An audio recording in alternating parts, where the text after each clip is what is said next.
Number 10. He loves his Arizona woman. When Auston Matthews turned pro, he was dating a tan little hottie from Arizona State named Emily Rutledge. Rutledge and Matthews appear to be pretty serious in their relationship, as the two would frequently post pictures of each other on their social media accounts. It's unclear whether Matthews and Rutledge are still dating, but it certainly doesn't seem like it. The rumors of a breakup grew more intense after it was believed that Matthews' former fling, Jordan Johnson, flew from Arizona to Toronto to spend some time with Mr. Matthews. Johnson is a model for Ford models in Arizona and could possibly be stealing Matthews' affection, although it appears that Matthews is more interested in winning championships than winning hearts at this point of his career. Regardless, it is evident that Matthews likes his Arizona girls. Sorry, woman of Toronto.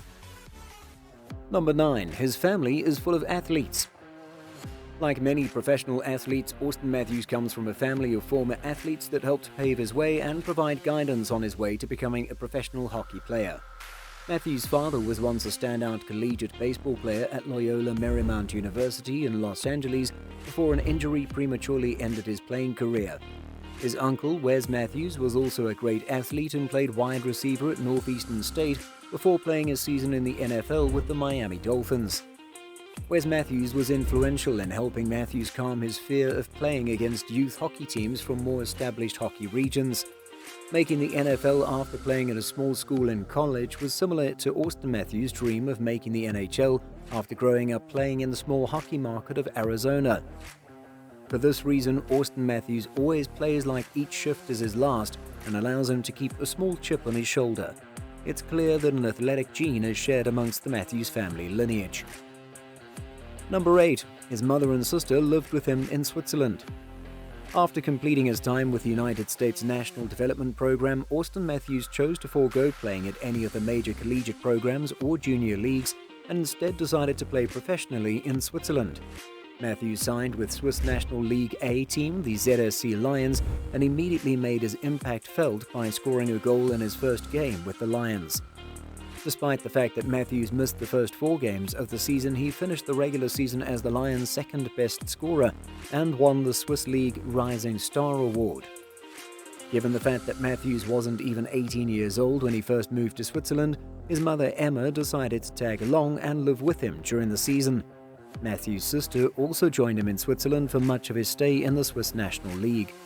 Family is clearly very important to Matthews, and having his mother and sister with him in Europe definitely helped his ability to focus strictly on hockey and preparing for his transition to the NHL. Number 7. He missed the legendary 2015 draft by only 2 days. The 2015 NHL draft was one for the history books. For an entire year leading up to draft day, everybody and their mother knew that the first 2 picks would be Connor McDavid and Jack Eichel. Just nobody knew who would go number 1 and who number 2. To put this into perspective, many scouts declared that both McDavid and Eichel were generational talents, meaning that they were each immediately ready to become a franchise cornerstone. It was essentially like having Sidney Crosby and Alex Ovechkin in the same draft. Incredibly, if Auston Matthews were only 2 days older, he would have been eligible for the 2015 draft as well. This would have created a 3-headed monster at the top of the draft boards and changed the future of 3 lucky franchises, instead of just the 2 that did, Edmonton and Buffalo. What makes this even more interesting is had Matthews been eligible for the 2015 draft, it's possible he still would have been selected number 3 overall, and in that situation he would have been drafted by his hometown and favorite team, the Arizona Coyotes. Number 6. His agent is Pat Brisson. Known as the Jerry Maguire of hockey, NHL agent Pat Brisson is famous for his impeccable list of athletes that he represents. In fact, Brisson represented the number 1 overall draft pick in 3 consecutive drafts from 2005 to 2007. Those 3 players were Sidney Crosby, Eric Johnson, and Patrick Kane. So it shouldn't be a surprise that Brisson was able to convince Matthews to sign with his CAA agency, given the fact that Matthews was considered a lock to be the number 1 overall pick in the 2016 draft. Brisson's list of athletes also represents Anze Kopitar, Seth Jones, John Tavares, Matt Duchene, Claude Giroux, and many more. Given his impressive resume, Pat Brisson was named the co-head of the hockey division of the Creative Artists Agency, or CAA, one of the world's biggest agencies. If that's not impressive enough, Brisson was also named the 12th most powerful agent in all of sports by the Sports Business Journal. Altogether, Brisson has negotiated hundreds of millions of dollars in contracts for his athletes. With Matthews now on his athlete roster, that number will surely continue to grow. Number 5. He broke Patrick Kanes US NTDP scoring record. In 2013, Auston Matthews joined the USA Hockey National Team Development Program and started gathering notable attention by NHL scouts. But it was Matthews' second season with the NTDP that officially signaled his arrival as a top-notch American skater with generational-type vision and playmaking abilities. So how did Matthews throw his name to the top of the prospect list after only 2 seasons? Well, all he did was break an NTDP scoring record set by NHL great Patrick Kanes. Specifically, Matthews registered an incredible 116 points during the 2015-2016 season, which included an absolutely mind-blowing 55 goals and 61 assists. This number far surpassed the 102 points that Patrick Kanes scored during his time with the development program. This opened many eyes around NHL front offices as they realized the next great American prospect was about coming up the ranks. What Matthews did in his time with the development program was unprecedented, and it could be a long time before we see another American prospect as talented as him. Number 4. He has a massive tattoo. Since being eliminated from the Stanley Cup playoffs, Auston Matthews has had quite the off-season. Perhaps his most notable off-season moment so far, however, has been the revealing of his new tattoo. A tattoo which was performed by tattoo artist Bubba Inc. at Old Town Inc. in Scottsdale, Arizona, is a highly detailed lion head wearing a king's crown. While the artistic value of the tattoo is high, what makes it so notable is the tattoo's massive size. It stretches from his shoulder area all the way down to near his elbow. It's debatable what the symbolism of the tattoo means to Matthews, but it could be related to his time in the Swiss National League in which he played for the ZSC Lions. Or maybe it's just what the greats of their sports do these days. LeBron is also often symbolized with a lion because of his status as the king.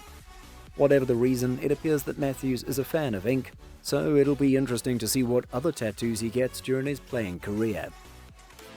Number 3. He trained on tiny rinks growing up. While many youth hockey stars were growing up playing on ultra-competitive traveling teams, Auston Matthews was honing his skills on the tiny rinks located at a small hockey facility in Arizona called Aussie Ice. Aussie Ice was known for its small rinks, roughly the size of an end zone, in which games would be played 3-on-3. This interesting format actually helped Matthews develop his stick handling and ability to handle defensive pressure given the small rink size and fewer passing lanes. His father believed this was similar to how many soccer stars from South America grew up playing their sport on small soccer fields that could only fit a 5-on-5 style of game. Another advantage of growing up near Aussie Ice was that Matthews was provided the opportunity to play against older competition and hold his own. While unconventional, many NHL scouts believe the small rinks are responsible for the elite short area game that Matthews now displays at the NHL level. Although Aussie Ice is no longer existent, maybe small rink facilities will become a more desired option for youth hockey thanks to Matthews' unique development path. Number 2. His skating coach was a revolutionary. Who is Boris Doroshenko? He is a Ukrainian national raised in the former Soviet Union who immigrated to Mexico in hopes of developing a power skating and hockey skills program. After honing his craft in Mexico for over a decade, he held a skating camp in Phoenix, Arizona in 2005, and one of the attendees was a 7-year-old Auston Matthews. Matthews' father, Brian, was impressed and wanted Auston to continue working with Boris. So Boris moved to America and lived with Matthews' grandparents. The skating drills that Boris would put Matthews through were very non-traditional drills and never involved pucks or stick handling. His technique involved players skating on all 4 edges of their skates and would teach players how to synchronize their hands and feet in order to develop speed and power. Matthews bought into Boris's odd training style, and clearly the results have paid off big time, as Auston is considered one of the best young skaters in the NHL. Boris is now widely considered a power skating guru and holds various camps across the country. So who is Boris Doroshenko? He's the man who made Auston Matthews an all-world skater. Number 1. He was better at baseball. Growing up in a warm weather climate in which many kids are able to play in year-round baseball leagues, it should not be surprising that Auston Matthews also played youth baseball along with his youth hockey activities.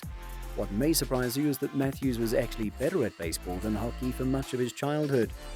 While it is quite possible that Matthews could have made the MLB had he chosen to stick with baseball, it was clear at an early age that his passion was on the ice.